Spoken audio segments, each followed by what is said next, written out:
So the factors affecting global trading relationships are government policies and regulations. So trade agreements like the FTAs and the SECA are comprehensive economic cooperation agreements, reduce tariffs and facilitate trades. Next is a political stability or instability and geopolitical relations. A stable political environment fosters trust, while geopolitical tensions can hinder trades. Next is economic factors. Economic strength, such as the New Zealand's agricultural sector, boosts exports, while labor shortages can limit growth. Next is the cultural considerations. Shared cultural values with simplified negotiations, as seen with New Zealand's merino wool and India's textile traditions. Next is demand for sustainable products. Growing demand for high-quality sustainable products aligned with New Zealand's offerings, enhancing trade relationships. So for the brief overview of New Zealand's economy, New Zealand's major exports are primarily the agricultural and natural products, including dairy, sheep and goat meat, wood products, fruits and nuts, and beverages. This highlights the country's strength in agriculture. But on the other hand, its major imports include vehicle, mineral fuels, chemical products, pharmaceuticals, and electronics, indicating a reliance on industrial and manufactured goods from other countries. Their key trade partners include Australia, Switzerland, Singapore, India, China, and the United States and Japan, showing the New Zealand's strong trade connections. And in terms of economic performance, New Zealand had a GDP of 253.5 billion US dollars in 2023. Its main economic strength is a highly competitive agricultural sector, while a notable weakness is a shortage of skilled labor. Our strategy prioritizes importing essential goods without incurring heavy debts. We focus on countries with existing free trade agreements that benefit from low or zero tariffs.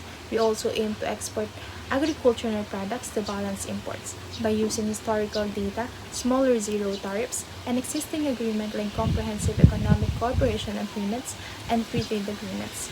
We strengthen trade partnerships and maintain economic strength. Our trade summary with trade partners Australia, India, Singapore, and Switzerland. First is the Australia, importing aluminum oxide products total of $258 million. In exchange of we export wine total of $273 million worth of wine, and gold was valued at $50 million. Next is India, importing refined petroleum as a mineral fuels, oil and distillation, buying it at a price of $69.5 million. In exchange, we export wools, especially merino wool, value at $40.2 million. Next, with our trade partner Singapore, importing gas at value of $600 million. In exchange, we would like to export milk worth of $223 million, crude petroleum, mainly Mawu crude, worth of $233 million, butter worth of $47 million, and other milk product worth of $42.1 million, exporting total to around $545.1 million.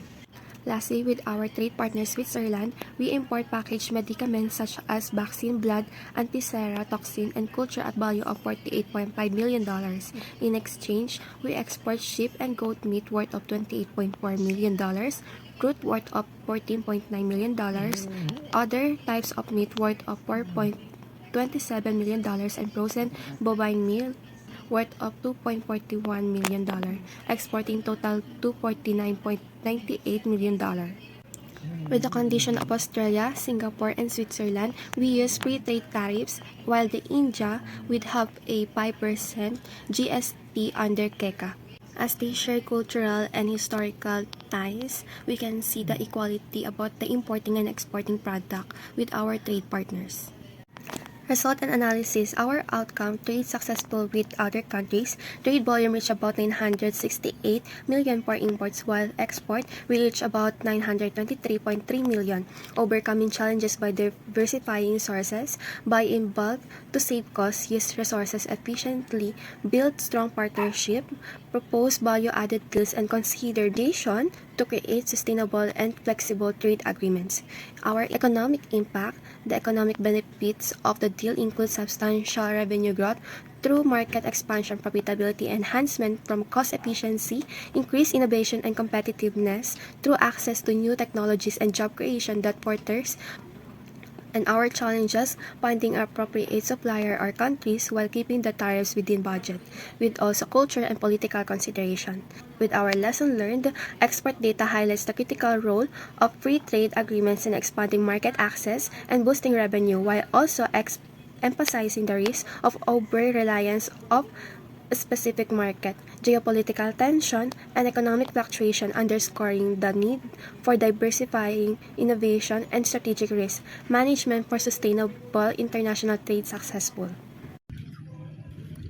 Our experience with international trade showed us it's more complex than we expected.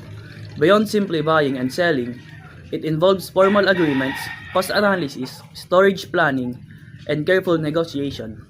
Economic factors like trade history and cost efficiency guided most of our decisions, but political and cultural differences also played a big role, often slowing negotiation and requiring greater adaptability.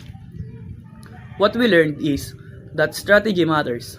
Offering reliable, high-value products build trust and customer loyalty, which supports sustainable growth and fair pricing. In short, success in global trade requires preparation, flexibility, and long-term mindset.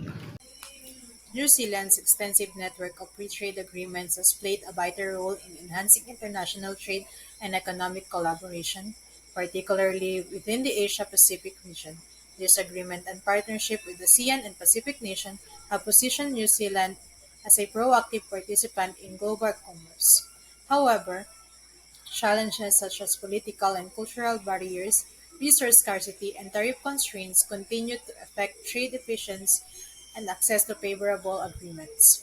To ensure sustainable growth and resilience in global trade, future strategies should be focused on market diversification, real-time data integration, and flexible negotiation frameworks.